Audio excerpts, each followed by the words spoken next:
C'est votre matinale qui se poursuit sur la première télé urbaine du Sénégal. Ceux qui viennent plutôt de nous prendre en cours, bonjour et bienvenue à toutes et à tous. Le jeune libéral Toussaint Mangane a été mis aux arrêts. Les limiers l'auraient trouvé chez lui dans sa maison 6 à Sacré-Cœur pour lui mettre le grappin dessus. Aucune information pour le moment, ni sur sa destination, ni sur le mobile de son arrestation n'ont été mentionnés. Info Dakar Actu. Après Karim Wade, la CREI va se pencher sur sa liste des noms cités dans la traque des biens supposés mal acquis. En conférence de presse, Maître Sidiki Kaba confirme que l'ancien ministre des Infrastructures ne perd pas ses droits civiques et civils et que sa défense a 6 jours pour porter le verdict de Karim Wade en pouvoir de cassation, de même que le ministère public, compte rendu Fatoulaye Mbaye Diop. Il y a un temps pour tout, c'est en ces termes que le ministre de la Justice a commencé son discours pour dire que la vérité judiciaire a sonné dans l'affaire Karim Wade, mais le verdict peut être porté en pourvoi en cassation. Mais la défense de Karim n'a que 6 jours pour cette requête. Il faut retenir que l'arrêt prononcé par la Cour est toutefois susceptible d'un pourvoi en cassation du condamné ou du ministère public dans un délai de 6 jours à compter de son prononcé, conformément à la loi organique sur la Cour suprême. Malgré le verdict, le fils de Maître Wade ne perd pas ses droits civils et civiques. Écarter l'interdiction de l'exercice des droits civiques, civils et de famille, prévu par l'article 34 du Code pénal. Après Karim Wade, à qui le tour? En tous les cas, la traque des biens mal acquis va se poursuivre. Vous avez déjà certaines personnes qui sont déjà devant la CREI. Vous avez suivi les péripéties et des poursuites qui ont été engagées contre Ablaye Baldé. Vous avez suivi aussi en ce qui concerne Daïbou Ndiaye. Vous avez suivi aussi en ce qui concerne certaines personnalités qui ont reçu des convocations.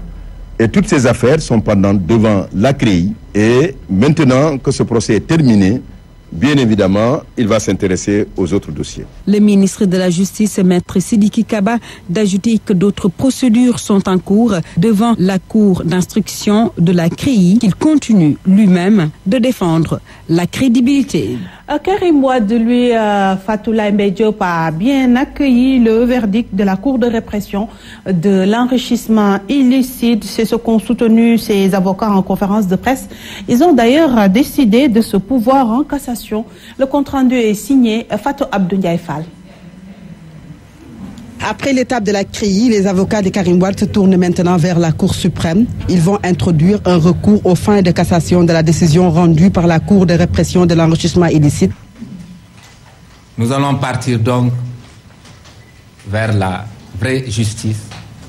La justice qui fonctionne conformément aux règles en vigueur au Sénégal, conformément aux droits des citoyens, et nous avons beaucoup d'espoir envers cette justice. Le combat des avocats de Karim ne se limite pas au plan national. Ils ont décidé de saisir les juridictions internationales. La décision qui a été rendue, nous avons une voie de recours. Nous savons aussi que s'ils essaient d'exécuter leur décision, nous aurons des voies de recours. Sur le plan international, nous avons des recours qui ne sont pas encore épuisés. Nous attendons des décisions des organismes internationaux, des juridictions internationales. Nous avons aussi des recours que nous allons former immédiatement dès que nous sortirons d'ici sur le plan international. Alors que les avocats annoncent d'autres combats juridiques, ses partisans au PDS l'Action politique, Karim Wade, lui, médite sur les 6 ans qui lui ont été infligés. Et puis nous parlons de cette décision qui n'est pas suspensive selon le garde des Sceaux. Nous parlons de cette décision de recours en cassation quand le pouvoir en cassation va examiner le dossier, qui même ceux qui sont en liberté sont susceptibles de retourner en prison selon Maître Sidiki Kaba, que je vous propose de suivre. La décision qui est prise aujourd'hui n'est pas suspensive. Cela voudrait dire que tout le monde reste en prison. Et lorsque le pourvoi serait examiné, alors en ce cas, les personnes qui sont en liberté seraient en ce moment arrêtées. Et il faudrait aussi préciser que la Cour suprême n'est pas juge du fait, mais il est juge du droit. Il va examiner s'il y a une violation de la loi sur laquelle le juge s'est fondé pour rendre sa décision. C'est cela qu'il faudrait retenir. Cependant, une grâce présidentielle est bien possible pour le cas de Karim Meïssa Wade. Vu la constitution du Sénégal, le chef de l'État a cette prérogative et cela ressort de ses compétences selon le ministre de la Justice, Sidiki Kaba. La grâce présidentielle est une prérogative présidentielle qui est prévue par la Constitution.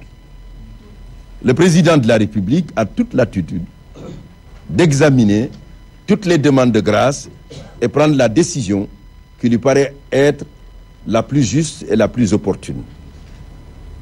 Cela existe dans notre droit, mais il appartiendra au président Macky Sall de prendre une telle décision.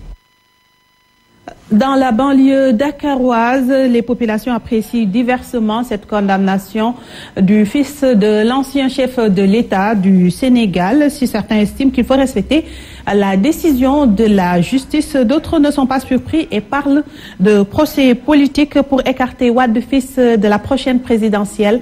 Nanko Bakayoko.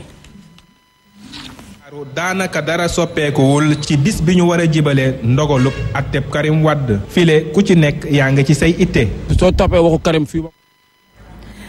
C'était plutôt la version Wolof que vous aurez tout à l'heure à 7h45 avec Mambay Ndiaye. Nous reviendrons certainement dans nos prochaines éditions sur cette réaction des populations de la banlieue dakaroise. Le ministre de la Jeunesse, lui, estime que le droit a été dit pour le responsable de l'Alliance pour la République. L'investiture de Karim Wade comme candidat du PDS à la présidentielle de 2017 est un coup politique car ceux qui l'ont investi savent qu'il a une double nationalité et que la constitution sénégalaise ne permet pas cela. Aujourd'hui, j'ai la conviction que l'homme qu'on a accompagné avec un programme basé sur un Sénégal juste, de valeurs et sur les principes républicains et valeurs républicaines n'a pas transigé. Aujourd'hui, des Sénégalais ont été condamnés. Aujourd'hui, des Sénégalais ont été acquittés. Les membres du PDS, certains membres, ce n'est pas tous les membres qui ont investi M. Karim Wade comme candidat, étaient bien informés, comme l'ensemble des Sénégalais, que Karim Wade a une double nationalité. Et ils sont informés aussi que la constitution du Sénégal actuelle interdit à un Sénégalais qui a deux nationalités de se présenter ou d'aspirer à être président de la République. Donc je pense que c'est un coup politique. C'était la réaction de Mambay Niang, ministre de la Jeunesse. Et nous passons à autre chose. Le monde célèbre ce mardi 24 mars 2015 la journée mondiale de lutte contre la tuberculose. L'Organisation mondiale de la santé lance un appel afin que de nouveaux engagements soient pris et que de nouvelles actions soient menées pour lutter contre la tuberculose, l'une des maladies infectieuses qui entraîne le plus de décès dans le monde. Délocalisation de l'aéroport de Yoff, le collectif des Lébou envisage une marche pour réclamer la restitution des terres. Face à la presse, les membres du collectif interpellent le chef de l'État sur le bradage plutôt des terres et n'excluent pas de durcir le ton si rien n'est fait pour arrêter l'hémorragie. Compte rendu de cette conférence de presse, Alassane Valdé, Abdoulaye Diagne. Les habitants de Ngor Wakam Yoff dit Tanka demandent à ce que les terres du domaine aéroportuaire leur soient entièrement restituées avec la délocalisation des activités vers Dias. Face à la presse, ils ont dénoncé ce qu'ils qualifient de dilapidation des terres par des promoteurs privés avec la complicité des autorités. Actuellement, force est de constater que ce domaine aéroportuaire a subi une grande dégradation suite à des attributions irrégulières à des hommes d'affaires, autorités politiques et religieuses, promoteurs et personnes privées, sans prendre en compte notre droit de préemption. Un état des lieux nous a permis de constater l'ampleur des dégâts. Nous réclamons une restitution de nos terres ancestrales. Pour ces dignitaires lébou, rien ne doit se faire sur ces terres sans qu'ils ne soient impliqués. Et rappelons au président Macky Sall qu'il a formulé en maintes occasions la promesse de restituer les terres aux Lébou après avoir dénoncé l'irrégularité de ces occupations. Nous demandons la suspension des attributions et l'arrêt des travaux de construction sur le site, l'annulation des attributions illégales et occupations irrégulières, de revoir la transaction menée par l'État avec les promoteurs. D'ailleurs, ils envisagent un grand rassemblement à l'aéroport pour attirer l'attention des autorités afin que des mesures soient prises en leur faveur au risque de se défendre bec et ongles. Alassane Baldé, le patron du football africain, est désormais citoyen d'honneur de la commune de Rufisque-Nord. Dr Issa Ayatou a reçu les clés de la ville lors d'une cérémonie en présence des personnalités qui ont marqué le football africain et sénégalais. Reportage Cheikh Ahmed Tidiane Seck, Mansour Ndiaye. La commune de Rufisque-Nord a honoré un des monuments du football africain. Son conseil municipal a élevé Dr Issa Ayatou au rang de citoyen d'honneur de la dite commune. De vous conférer le titre de citoyen d'honneur de la commune de Rufisque-Nord. Je vous annonce que j'accepte cette offre. Désormais, vous pouvez me considérer plus qu'hier comme un citoyen de Rufisque. La cérémonie a noté la présence de plusieurs personnalités sportives, dont le ministre Matar Ba, le président de la Fédération sénégalaise de football et les anciens internationaux du Sénégal. L'ancien maire de Rufisque, par ailleurs vice-président de la commission centrale des arbitres au niveau de la CAF, a saisi l'occasion pour rappeler le parcours élogieux de Dr Issa Ayatou. Fédération acquise grâce à la mise en œuvre d'une politique efficiente de promotion et d'ouverture a, entre autres, valu à notre continent, à partir de 1998, de présenter pour la Coupe du Monde 5 représentants au lieu de 3 naguère autorisés. L'institution, en 2008, en alternance avec la Coupe d'Afrique des Nations, le championnat d'Afrique des Nations, est à mettre en actif du Dr Issa Ayatou. Son originalité réside dans le fait qu'elle constitue une belle vitrine pour les footballeurs des championnats africains.